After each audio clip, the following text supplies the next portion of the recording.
අවුගෙනවත් හිතන්නේ නැතුව අපි බලන්න ගියේ මේ මාලිගාව මොකද්ද? ඔයාලා දන්නවද ඇයි මේ මාලිගාවල ණය හුඹස් තියෙන්නේ කියලා? අපි මහා අවුවෙම ගියේ පඬුවස් නුවර තියෙන රජමාලිගය බලන්න.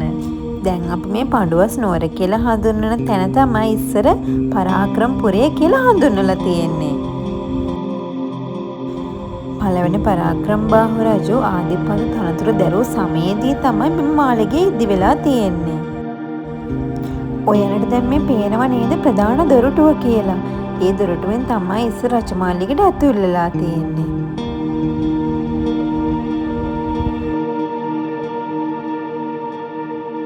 ඔයාලට මේ වීඩියෝ එක පුරාවටම පෙනෙන නටබුන් කිස්තු වර්ෂ 1200 වසර තමයි අයත් වෙන්නේ. මේ මාලිගය සම්පූර්ණයෙන්ම දියාගලකින් තමයි වට වෙලා තියෙන්නේ. මම අහලා තියෙනවා ඉස්සර රජවරු මේ දියාගල් වලට කිඹුල්ලු දානවා කියලා. එහෙම දාන්නේ ආරක්ෂක උපක්‍රමයක් විදිහට. හැබැයි අපි යන වෙලාව නම් දියාගලේ වතුර නම් තිබ්බේ නැහැ. මේ මාලිගයේ සැලැස්ම පොළොන්නරුවේ මහා පරාක්‍රමබාහු රජමාලිගයට තරමක් සමාන වෙනවලු. මේ වගේ පෞරාණික තැන් බලන්න ගියාම ඒවට කිසිදු හානියක් නොවන විදිහට තමයි අපිව බලලා එන්න ඕනේ. ඇත්තටම මට මේ මාලිගයට ඇතුල් වෙන තැන ඉඳන්ම හිතට අමුතුම හැඟීමක් දැනෙනවා. ඒ කියන්නේ රාජකීය හැඟීමක් මටත් දැනුණා. විතර මාරම නිස්කලංක පරිසරයක් තියෙන්නේ. මේ දැනට ඉතිරිලා තියෙන නටබුන් දකිද්දී මට හිතෙනවා ඉස්සර රජමාලිගයේ මේ විදිහට මෙතන තියෙන්න ඇති කියලා. හිතේ පොඩි සටහනකුත් මට හිතේ ඇඳුණා. ඇත්තටම මාරම ලස්සනයි. මම බොරුද කියන්නේ කියලා ඔයාලත් ඉස්සරහට ගිහින් බලන්නකෝ. මේ හරියනම් මාරම අවුවක් තිබ්බේ මට. ඒ නිසා තමයි මේ ෂෝල් එකකින් මම වහගෙන යන්නේ. ඔයාලට දැන් මේ වීඩියෝ එකේ පේන්නේ ගල් ආසන ලිපියක්. මේකේ සඳහන් වෙලා තියෙනවා කියලා කියනවා කීර්තිශ්‍රී නිශ්ශංකමල්ල රජතුමා මේ ස්ථානෙට සැපත් වුණා කියලා. දැන් මේ පේන්නේ මොකක්ද දන්නවද? ඉස්සර මේ රජමාලිගයේ සිංහාසනය තිබ්බ තැන. ඔයාලට පේනව නේද දැන් මේ ඉතුරු වෙලා තියෙන සිංහාසනයේ කොටසත් එක්ක මේ රජමාලිගයේ සිංහාසනේ කොච්චර ලොකුයිද කියලා.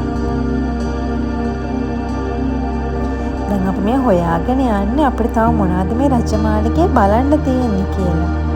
ඒ අනකොට තමයි මම මේ කම්බි දැක්කේ. ඇත්තටම ඒ කාලෙත් මෙහෙම කම්බි තිබිලා තියෙනවද නැත්නම් මේ ප්‍රතිසංස්කරණය කරලාද? මම ඒක තාත්තගෙනුත් ඇහුවා. තාත්තට ඒ ගැන ලොකු අයිඩියා එකක් නැහැ. මේ මොකද්ද මේ? මේක තමයි මේ රජමාලිගයේ টয়ලට් එක. බලන්නකෝ යාලා টয়ලට් යන්න මෙතන හදලා තියෙන විදිහ මේ විදිහට රවුමක් කපලා එතනින් টয়ලට් වලට සම්බන්ධ කරලා තියෙනවා. මාරම තාක්ෂණයක් තමයි ඒ කාලේ තිබිලා තියෙන්නේ. අපිට හිතා ගන්න බෑ. ඔයාලත් බලන්න ඕනේ මම වීඩියෝ එකේ පෙන්නනවා ඒක. මේ ඔය පේන්නේ টয়ලට් වලට මේ ටොමික සම්බන්ධ වෙලා තියෙනවා. බලන්නකෝ වීඩියෝ එකේ. ඔය අපේ අම්මලා යන හරිය සියමුල ගස් ගොඩාක් තියෙනවා. ඒ වගේම අපි මෙහෙ දැක්කපු තව දෙයක් තමයි හරියට ණය හුඹස් තියෙනවා. ඔයාලා තහලා තියෙනවද? ණය ආරක්ෂා කරනවා කියලා ඔය රාජකීය තැන්. දැන් මේ ඔයාලට පේන්නේ මේ රජමාලිගයේ තියෙන ස්ටෝර් රූම් එක. ඉස්සරත් ස්ටෝර් රූම් තිබිලා තියෙනවා නේද මාලිගාවල?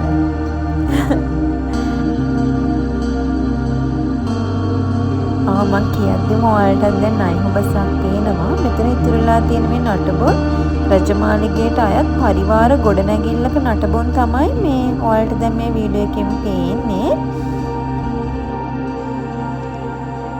හරි මං හිතනවා මං අද ගෙන ආපු වීඩියෝ එකෙන් පඬුවස්තර මේ රජමාලිගය දැකලා නැති කෙනෙක් අද දකින්න ඇති කියලා. ඒ වගේම මේක බලන්න යන්නේ ආසාවෙන් ඉන්න කෙනෙක්ට තවත් ආසාව හිතෙන්නේ නැති කියලා හිතනවා. හරි එහෙනම් මගේ වීඩියෝ එක බලපු ඔයාලා හැමෝටම thank you. bye.